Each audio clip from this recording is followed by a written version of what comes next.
Salut les étudiants, j'espère que vous allez bien. Je sais, ça fait un petit moment que j'ai pas fait de vidéo, mais bon, ça fait 6-7 ans que je ne suis plus étudiante, donc du coup c'est un peu compliqué.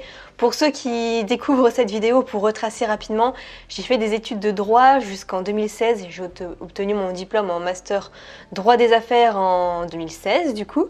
Et en fait, à la fin de ces études, je vivais déjà de mon business en ligne, donc j'ai entrepris dans le marketing en ligne, dans le web marketing et dans le marketing d'affiliation. Donc voilà, ça fait 6-7 ans désormais que je vis de tout ça. Si vous voulez retrouver mon autre chaîne, je vous mettrai le lien dans la description. Alors aujourd'hui, je voudrais vous parler un petit peu des professeurs, de ceux qui vous détruisent, de ceux qui vous rabaissent, de ceux qui vous humilient. Parce que je réfléchissais et je me disais, quel genre de vidéo je pourrais faire? Qu'est-ce que moi j'aurais aimé avoir comme vidéo à l'époque? Je crois que c'est celle-ci en fait.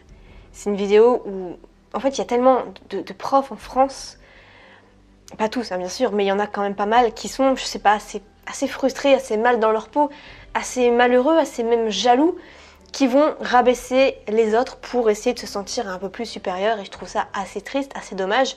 Et le problème, c'est que ça peut détruire pas mal la vie, la carrière des étudiants.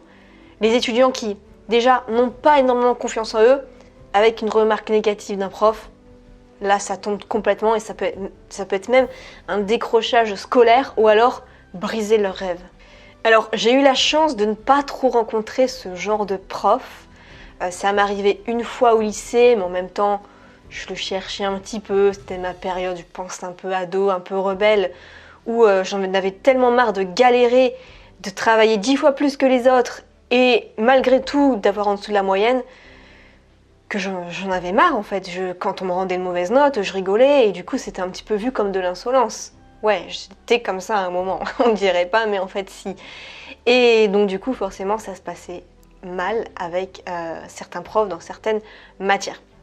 Mais voilà, je lui en ai voulu quand même parce que forcément lui, quand il me voyait rire, il essayait de m'humilier un petit peu devant toute la classe. En me disant que j'allais jamais avoir mon bac, enfin le truc assez classique malheureusement, mais bon ça ne se dit pas à quelqu'un qui ne va pas avoir son bac, mais je vais vous en reparler après, ça peut être finalement bénéfique. Ensuite j'arrive en fac, ça se passe plutôt bien, au niveau des profs, c'est une petite fac, c'est cool, bonne ambiance. Forcément les notes sont pas super élevées, mais j'ai pas vraiment de soucis.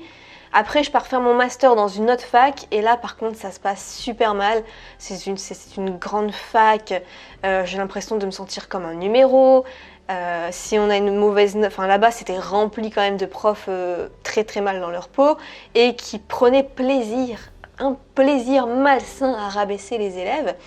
Et si tu te plaignais au secrétariat, eux-mêmes rigolaient de ta situation. Donc je peux vous dire que c'est assez compliqué. Mon frère avait dû me retenir de ne pas tout foutre en l'air dans le bureau. Franchement, c'était assez compliqué. Au niveau des nerfs, il faut être assez solide, hein, vraiment. Je suis quelqu'un de gentil, mais dès qu'il y a un système d'injustice, dès qu'une personne se fout un petit peu de la gueule du monde, ouais, là faut vraiment me retenir. Et donc du coup je suis tombée sur pas mal de profs qui me disaient sur la copie juste par plaisir, mais vous êtes même pas digne d'être en master, enfin, ce genre de choses, alors que la copie vraiment était bonne.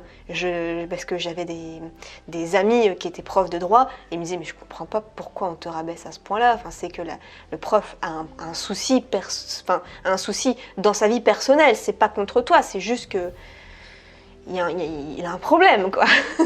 Et donc du coup je voulais vous parler de ça parce que c'est très très très fréquent. Je pense que dans toute sa scolarité, donc, on va forcément rencontrer au moins un prof comme ça qui va nous rabaisser, ou si c'est pas le cas, vous avez vraiment de la chance. Parfois c'est juste avec un élève, parfois ça va être avec toute la classe. Donc moi je suis plutôt tombée sur ce genre de prof où c'était sur toute la classe, c'était pas personnel. Et donc qu'est-ce que je voulais dire? C'est que finalement, j'avais envie de tout arrêter. Moi, quand je tombais sur ce genre de prof, j'étais hyper sensible à tout ça, à toutes les remarques, parce qu'en fait, je me fatiguais tellement à bien travailler, à donner le meilleur de moi, et finalement, à chaque fois, on me rabaissait, En France, c'est vraiment ce système où on te pointe juste ce qui ne va pas et jamais on te dira ce qui va bien. Ou en tout cas, ça c'est des bons profs. Et donc, d'ailleurs, j'ai discuté avec des profs de droit qui eux, avaient enseigné aux États-Unis ou même en Allemagne. Et il y a le système du stylo vert dans les autres pays. C'est-à-dire qu'on soulève aussi ce qui va bien, qu'on t'encourage. Alors qu'en France, on a plutôt tendance, de manière générale, à te rabaisser, à te pointer seulement ce qui ne va pas. Donc après, on se dit les étudiants en France n'ont pas confiance en eux. J'ai envie de dire, il faut peut-être revoir un petit peu le système scolaire. Mais de toute façon, on ne peut pas changer les gens. Donc ce que je voulais vous faire passer comme message dans cette vidéo aujourd'hui, c'est essayer de prendre ça comme une revanche. Essayez de vous dire, ok. Parce que finalement, en fait, je crois qu'on remercie avec le temps. En tout cas, moi, ou même d'autres personnes, je vais vous expliquer après, remercie plus les gens, les profs qui n'ont pas cru en eux, que les parents qui les ont soutenus. Je m'explique. Il y a beaucoup de personnes qui vont prendre ça comme un défi. Oui, le prof de SVT m'a dit que j'aurais jamais mon bac. Eh bien, je vais lui prouver qu'il a tort. C'est ça qu'il faut se dire. Il faut que ce soit une revanche. Parce qu'en fait, il y a des profs aussi qui le font exprès. Et ça, on m'expliquait ça seulement à la fac. Voilà, je me plaignais, oui, il m'a dit ça, il croit pas en moi et tout machin. Et on m'a dit, mais tu sais, ce prof-là, en fait, il est pas méchant. Il fait ça parce que ça marche. Il sait que derrière, tu vas vouloir prendre une revanche parce que finalement, chaque être humain a un ego et on veut prouver à ce prof qu'il a tort. Donc, on va se déchirer pour tout, t'exploser et avoir les meilleures notes et réussir sa carrière, etc. Parce que si tout le monde croit en vous et que vous n'avez rien à prouver, vous pouvez rester un petit peu dans votre zone de confort et ne pas aller chercher vos propres limites. Je sais que dans cette fac, après, c'est à partir de là finalement que j'ai ouvert la chaîne Web Étudiant. Parce que je me dis, ok, je peux pas, comme dit Einstein, c'est de la folie d'espérer des résultats différents en faisant toujours la même chose. Donc c'est là que j'ai commencé à me former sur la productivité, sur l'apprentissage des cours, sur le développement personnel. Je trouvais ça tellement intéressant et ça m'aidait tellement dans mes études que j'ai voulu le partager pour les étudiants parce que moi, ça m'a complètement changé la vie, changé les études. Avant, je travaillais franchement de 17h à minuit pour faire juste un petit exercice finalement parce que je galérais. Et quand j'ai appris toutes ces méthodes, en une demi-heure c'était fait, ou même je travaillais que le week-end et j'avais largement des meilleures notes. En fac, toutes les années, j'étais à 9, 10, 10, 0, 2, souvent ça passait de justesse. Et finalement, quand j'ai appris tout ça, j'étais à 11e de moyenne, mais vraiment, comme ça quoi. Donc ça a vraiment changé beaucoup de choses. Et c'est grâce à ce genre de prof justement qui m'a dit mais tu n'es pas digne d'être là, c'est pas ta place, tu n'en es pas capable, de toute façon tu n'y arriveras jamais, etc. etc. Et si j'avais continué dans les études de droit, finalement c'est ça qui m'a permis de faire des stages volontaires, de créer un site sur le droit du travail, d'être contactée par des avocats en droit du travail qui bossent sur les Champs-Élysées, qui me voulaient absolument de leur cabinet en stage. Tout ça en fait, est-ce que je l'aurais fait si on m'avait mis ces challenges finalement de je crois pas en toi? Je crois pas en fait. Je crois que je serais restée dans ma zone de confort, dans ma petite bulle, j'aurais fait un peu comme tout le monde et puis c'est tout. Alors que là, ça m'a permis de faire comme de grandes choses. Et je voulais vous montrer un exemple. C'est un gars qui s'appelle Steve Harvey.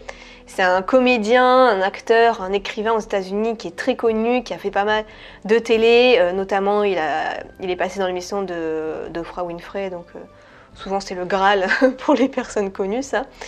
Et cette personne-là en fait, quand il était en 6e, il y a un prof, si vous voulez, on lui a demandé d'écrire un peu une dissertation sur ce que les enfants voulaient faire plus tard. Et lui, il a écrit moi je veux faire de la télé plus tard. Et la prof a lu son devoir devant tout le monde en se foutant de sa gueule et à la fin en disant mais n'importe quoi. Enfin, en plus, tu bégayes. Quelqu'un qui bégaye ne fera pas de télé. Enfin, même redescends sur terre, mec. C'est n'importe quoi ton truc.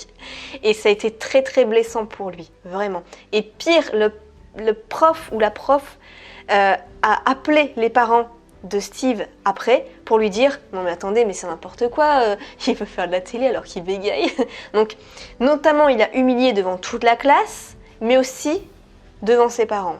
Qu'est-ce qu'il a fait? Il s'est dit ok, tu vas voir ce que tu vas voir. je vais y arriver, je vais faire tout ce qui est en mon possible et plus tard, quand je serai connue, je vais t'envoyer à chaque Noël une télé pour que tu puisses bien me voir passer à la télé. Et il a fait ça pendant des années, il a trouvé l'adresse de son prof et chaque année, il lui envoyait une télé pour que vraiment ce soit cette image symbolique de « Ok, maintenant que tu as une télé, tu vas pouvoir me voir tout le temps à la télé, toi qui disais que jamais je ferais de la télé parce que je bégayais quand j'étais petit. » Dans mon domaine aussi, il y a un entrepreneur qui était au lycée et un prof qui arrêtait pas de le descendre. Ce qu'il a fait, c'est que très souvent, il allait avec il a plusieurs Porsche, il a plusieurs Ferrari, il allait devant le lycée, puis il a demandé à voir ce prof et lui dire regarde ce que je suis devenue, toi qui croyais pas en moi.